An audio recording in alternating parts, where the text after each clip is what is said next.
Shalom rekan muda, berjumpa lagi dalam Youth for Christ hari ini, edisi 16 September 2024. Hari ini bersama dengan saya, Joshua Bernando, yang melayani di GKI Tubagus Angke. Kita akan membaca, merenungkan tema Intellectual Humility yang diambil dari Amsal 22, ayatnya yang pertama sampai dengan 21. Ditulis oleh rekan pendeta Yohanes Putra Pratama. Sebelum kita merenungkan bagian bacaan ini, merenungkan tema ini, mari kita bersatu dalam doa.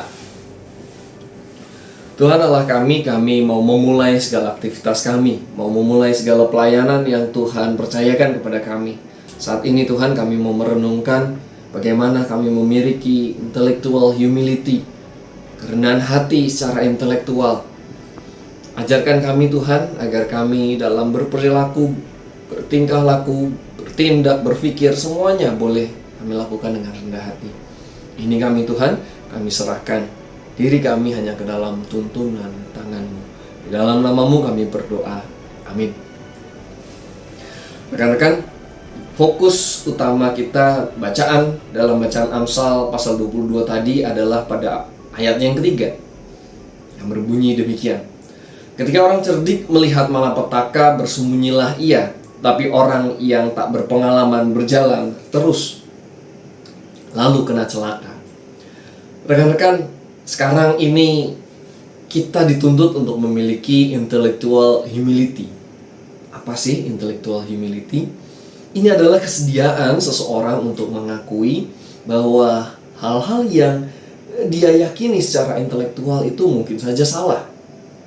Kemampuan ini berhubungan dengan sikap keterbukaan, rasa penasaran, sampai toleransi terhadap perbedaan.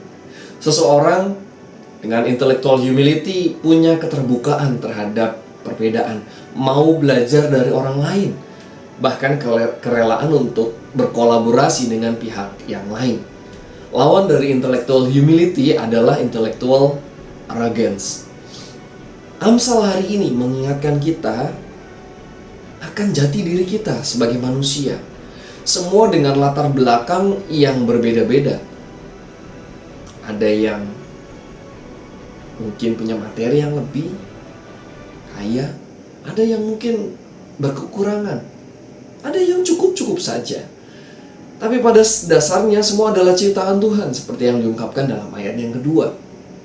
Salah satu kebijaksanaan yang hendaknya dimiliki oleh setiap orang tertera dalam ayat yang ketiga. Di situ disebutkan bahwa orang yang bijak akan bersembunyi ketika melihat bahaya. Kata bersembunyi bisa berarti menghindari. Namun dalam kacamata kebijaksanaan, sembunyi dapat diartikan sebagai kesediaan untuk bersikap tenang dan berani berhenti sejenak untuk kembali belajar dan menimbang pilihan ketika menghadapi masalah yang sulit untuk diselesaikan. Dengan kata lain, seorang yang bijaksana memiliki kerendahan hati. Rekan muda, perbedaan khususnya strata sosial adalah realitas kita. Kerendahan hati dapat menjadi perekat antar manusia yang berbeda. Maka jadilah rendah hati, belajarlah rendah hati, milikilah intellectual humility apapun kondisi sosial kita saat ini. Tuhan akan memampukan kita menghadapi bahaya dengan bijaksana. Mari kita berdoa. Bapa di surga, saat ini kami dihadapkan dengan berbagai tantangan, dengan berbagai kondisi, situasi yang seolah menuntut kami untuk menunjukkan kehebatan-kehebatan kami, kemampuan-kemampuan kami, kecerdasan intelektual kami. Tuhan, kami mohon Tuhan, di tengah kondisi yang demikian, kami boleh senantiasa memiliki kerendahan hati. Kerendahan hati untuk mengakui kesalahan, kerendahan hati untuk mengakui perbedaan yang ada di hadapan kami. Dan bukan untuk menyombongkan diri, bukan untuk menunjukkan siapa yang lebih hebat. Tapi kami mau belajar, terbuka satu dengan yang lain, belajar untuk diperlengkapi satu dengan yang lain. Ini kami Tuhan, kami serahkan hari ini Langkah hidup kami hanya ke dalam tangan kasih kuasa. Dalam namamu kami berdoa, kami mengucap syukur.